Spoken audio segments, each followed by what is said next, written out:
gjitha kërkesat e Arbenit kanë qenë pretekst. Ai ka deklaruar edhe vetë, ne ja kemi pranuar edhe kërkesat. Po pas çdo kërkese, ai nxirrte kërkesa të reja për të përfituar në kohë dhe në fund për ta shtyr procesin në një rrugë pa krye, domethënë ku se dishim kërkush ku don të dele dhe çfarë pretendon.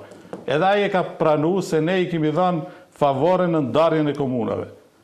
Sa na takojte çdo subjekti, domethënë 425 ose partneriteti i barabartë ne i kemi dhënë 35. Bile në disa raste kemi shkuar edhe në 40%, vetëm ai të mbetet në koalicion. Tani po ma vërtetojnë edhe këta që u largun nga Armen Taravari, se ju po t'ja ipshi edhe 50, edhe 60, ai nuk do t'a pranonte pasi që paraprakisht ka një marrëveshje misterioze me Ali Ahmetin që askush se di përveç Armen Taravarit. Nuk e di që ato 3-4 persona që janë rreth tij, unë më thënë se edhe ato se din,